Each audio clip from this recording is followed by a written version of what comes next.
Reka twizere ko mukomeje kugubwa neza aho muherereye hose nshuti bakunzi ba Nzuri Business Group Limited. Reka tubatambagize nk'uko mubimenyereye ko tubagezaho imitungo itimukanwa y'imari kabisa. Ni muri urwo rwego tugiye kubereka iki kibanza cyiza cyane muri kubona kandi kinini. Ni ikibanza cyiza kinini kiri ahantu heza cyane muri quartier nziza, nta handi aho ngaho ni mu karere ka Kamonyi, mu murenge wa Runda ahazwi nko ku Ruyenzi.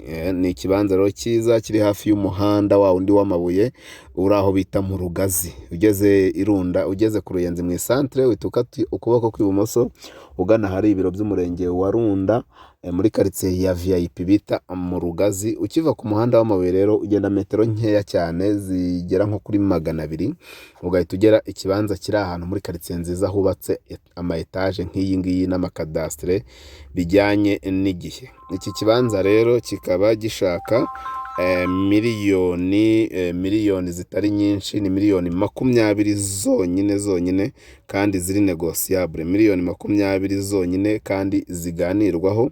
Ibyo biraturuka kuki? Ibyo biraturuka ku kuba iki kibanza gifite ubuso bwa metero kare 1500, gifite metero kare 1500, hafi na 600 n'igihumbi 500 n'imisago. Iki kibanza rero wakigura nyabuneka kubera ko ni ikibanza cyiza kiri muri R1, ahantu wakubaka ukaba witegeye hakurya za Kamuhanda, witegeye ahantu hose.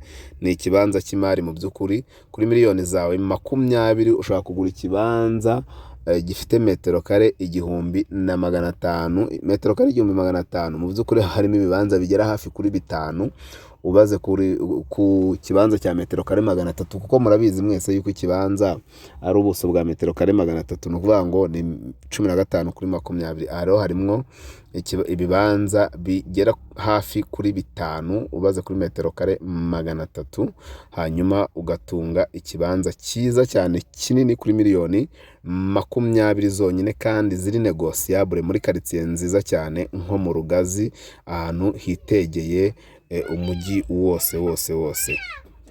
Ni karibu cyane rero, tubahaye ikaze iwacu muri Nzuri Business Group Limited. Umukiriya ni umwami. Ni ukuvuga ngo iki kibanza rero rwose wagikunze ugishaka cyangwa se ushaka ubundi busobanuro, wahamagara kuri za nimero zacu arizo 0788 48 67 cyangwa se ugahamagara 0781 2 Si ibyo gusa, ushaka kudusanga aho dukorera n'ubundi ni mu nyubako ya Centenary House hariya muri etage ya 2. Ukizamuka muri esanseri uhita ukata iburyo bwawe ugahita ugera kuri Nzuri Business Group Limited.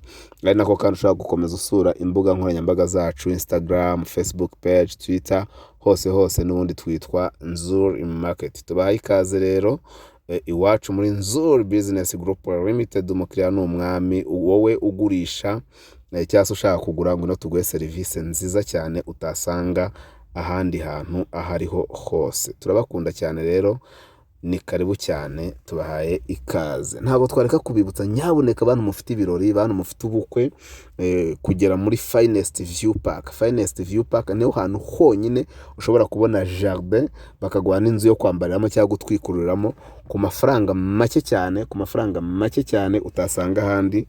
Nta yandi, ni amafaranga 250 zonyine. Turaguha jardin nziza nini ijyamo abantu benshi cyane bari hejuru ya 500, ndetse tuguhe n'inzu yo gutwikuriramo, ari nako ugenda ubona serivisi zose zijyanye n'ibyo ushaka byose. Tubaye ikaze cyane rero, ari nako rwose Nzuri ibategereje.